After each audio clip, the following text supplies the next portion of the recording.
Wow, you see this picture? All microbes are, pairing with each other, and also they are communicating. See, they're communicating each other, and all the whole group. This is actually a biofilm of a bacteria. They're interacting each other. Now, the same thing is true for human being also. So we need to depend on others for a better community. Oh, sorry. Hello guys, I'm Dr. Karthikeyan Ramalingam. Today's topic we're going to discuss about scanning electron microscopy. So you can, from the picture itself, you can understand. So scanning electron microscopy. So as short form, I'd say you can call it as SEM.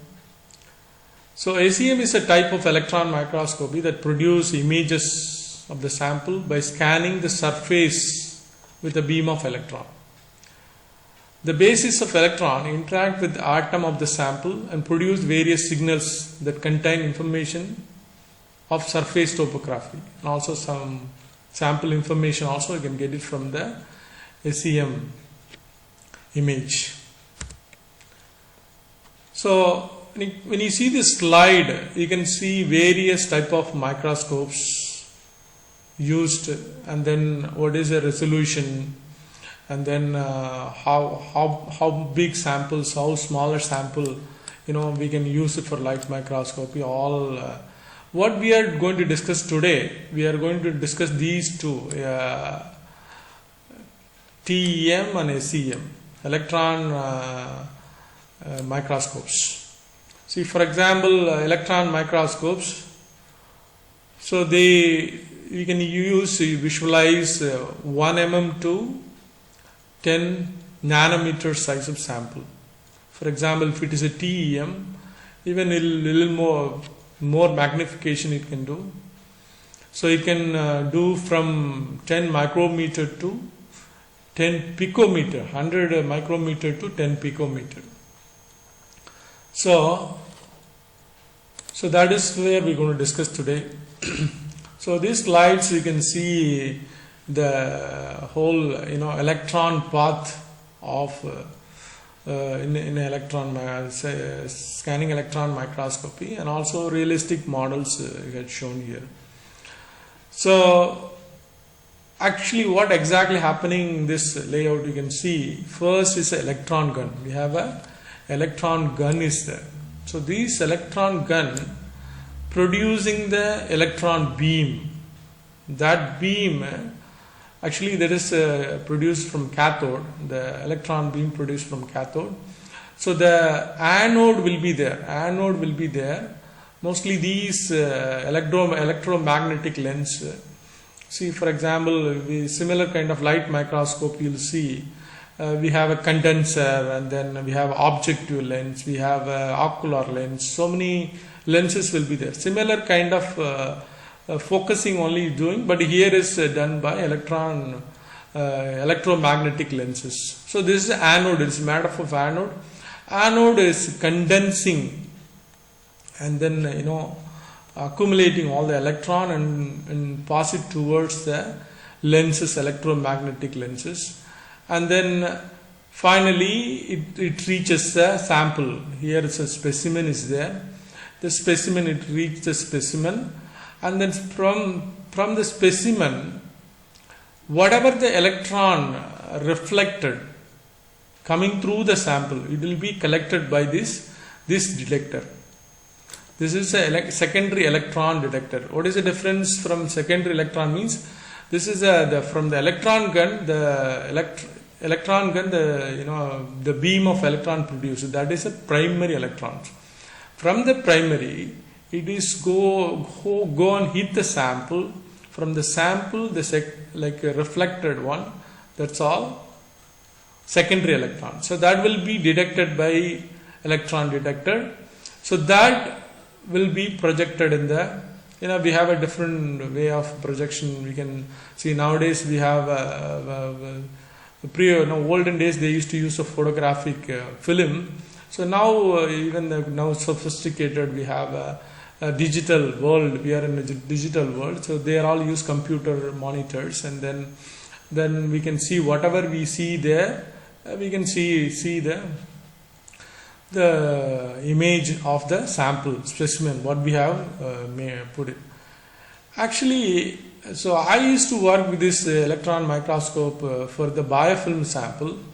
See, this actually the whole process happening, this electron beam production and then accumulation and going through this electromagnetic lens, everything the whole setup will be there in vacuum chamber.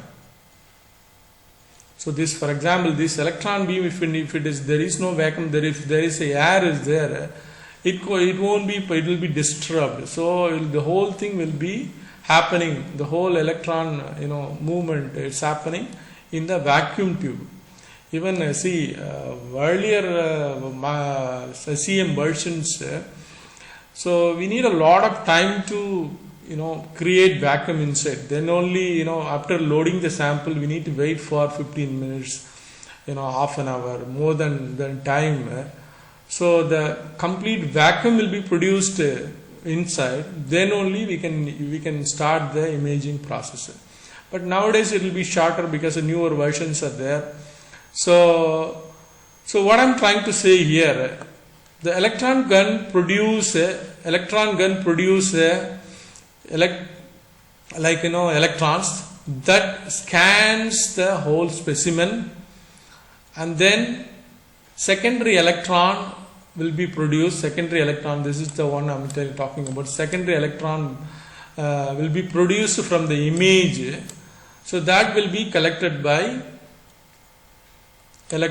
secondary electron detector. So this is what happening, the whole setup. So if you want to go a little more deeper, what exactly happening, what is the important things we supposed to know about this electron microscopy. So mainly we need to talk, maybe we need to see little more information about electron gun. What is electron gun? So this electron gun, actually, I think maybe you have seen, this is a filament of electron gun. Maybe you could have seen, I don't know how many people now, maybe when we are small, we used to see the bulbs, the filament bulbs. The filament will be there. That filament only produce light. So now most of them are LED or other types of light. We cannot see inside what is there, but we used to use that kind of light. So similar kind of tungsten filament will be there. There is a cathode in nature. So that will, when produce, when heated up, when they get heat by the electric current. So that will, because of the electric current, they will be heated up. Thermionic, actually that's the nature of thermionic. So that will produce a beam of electron. So that beam of electron will be narrowed down by this anode electromagnetic lenses. So what is the role of electron gun? It is produce and enhance the beam of electron. The electron gun, what exactly doing? It is producing and enhancing the electrons. So what exactly the gun need? They need a heater, and then cathode electrode, and also they need a grid to pass through, and different types of anodes also needed for the electron production. So this is one of the important part we need to know about this electron microscopy. And also one more important things you're supposed to know about this electron detector. So I told, right, so the primary electrons are coming, and that primary electron produce, hit the sample, and then secondary electron will be produced. That secondary electron will be collected by the whole secondary electron detector. What exactly this detector it has? It has first they have another, actually this is a observer. So they will collect. This usually is a very lower, like current will be there. So this current, actually the current will detect the secondary electron. So that electron again further it will be absorbed by scintillator. Scintillator purpose, actually the scintillator, it is combined with the photo multiplier system. They will magnify whatever is absorbed here, it will be magnified in the tube. That is what it is, diagram shown here. One ray, again it will multiply, and then finally that will produce the image, final image. See what I am trying to say here. Electron will be detected by the detector, and then what exactly the detector is doing. It has a collector. This is a collector, then scintillator. That's a scintillator combined with a light pipe. That is a photo multiplier system.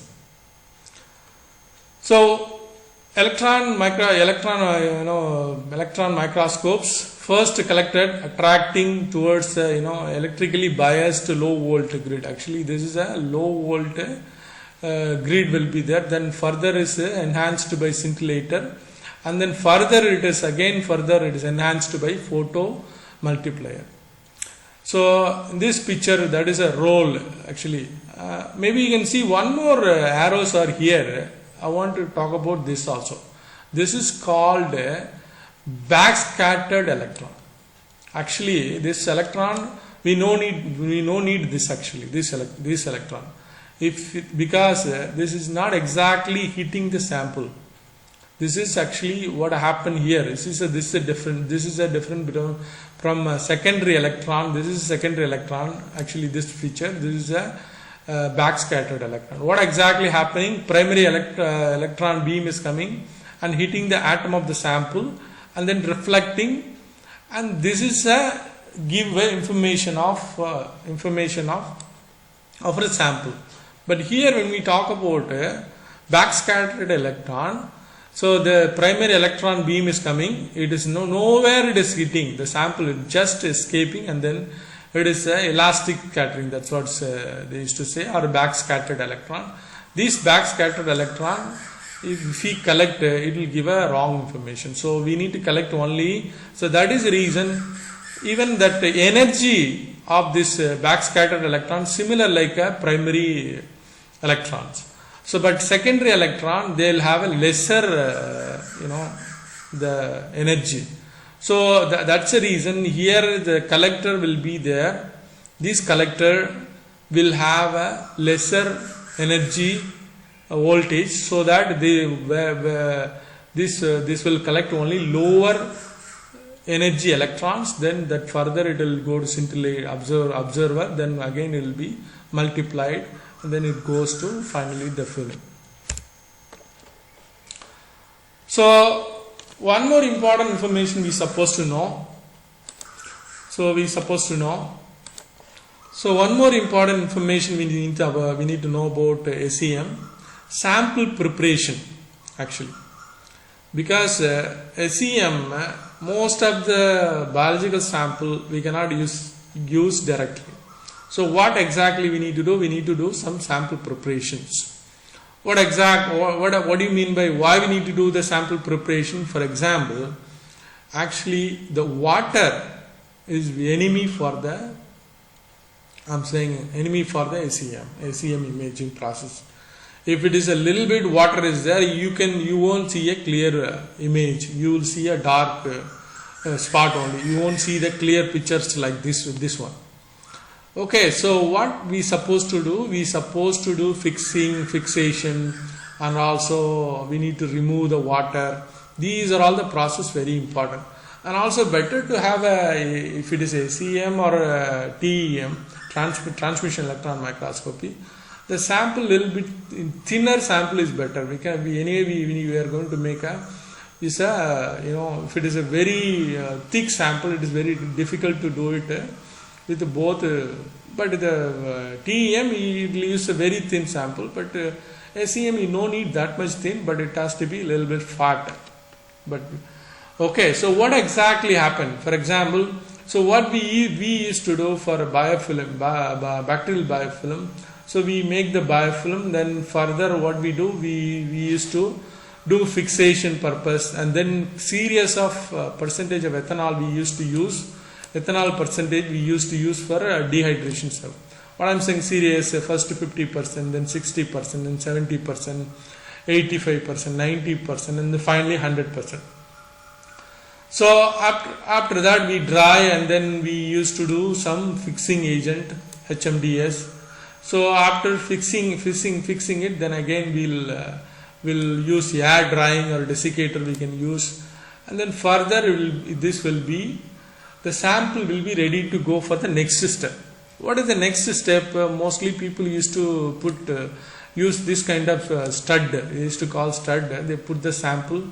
Even better, they used to put some black color, buttons, black color adhesive tapes. Put the sample on the tape, and then that will be put it in this kind of stud. I'm saying stud means like a similar kind of flat, ear stud. I would say very flat. So we'll put it on that. That will be this. So this after this step, we supposed to do butter coating. Butter coating. What is the need of this butter coating? For example, biological sample. Even we need the electron has to conduct. The sample has to conduct the electron. Whenever the electron that is coming towards the sample, that has to need to be conducted further. So for that purpose, we need to do butter coating. So mostly the butter coating, it is a physical vapor deposition process used to apply a very thin. Actually, this is a butter coater. So different models are there. This is one of the model. And then what exactly they used to do? They used to work with physical vapor deposition. And what is actually the metal usually they used for this coating? Metal mostly gold, palladium, and even people used to even combination of gold and palladium also. Silver, some people use chromium, some people use iridium, some people use.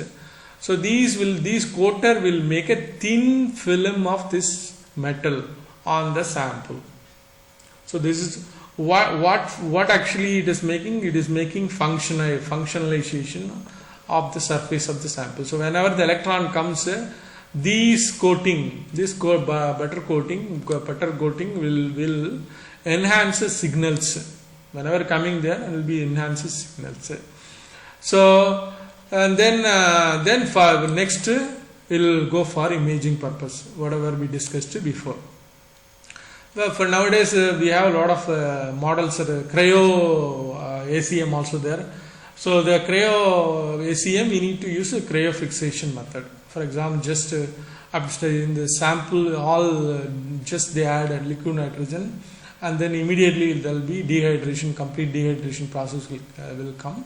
So live samples, even liquid sample, even they used to use ACM by this method. And then you see here this butter coater, and then after coating we get the signals, very good signal. They're getting this kind of very good image.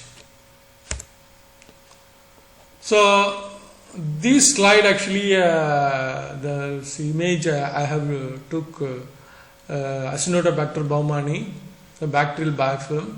So this is a control. I have did some treatment with some other compounds like nano compounds. So you can see how beautifully we can take a sample. So here you see that the bar 1 micrometer size. See the difference, how beautifully the images are made. This actually the biofilm grown for 72 hours. After that, all the process what I mentioned before. Actually, the previous one, this is actually a mouse sample. So dissection, cut to the size, fixation, and buffer wash.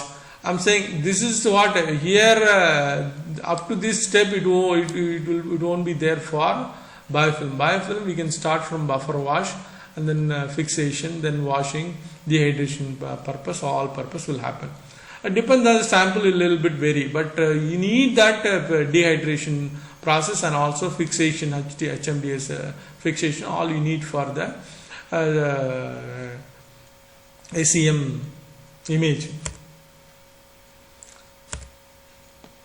So what is the difference between the SEM, scanning electron microscopy, and transmission electron microscopy? So here you see here, this is a TEM.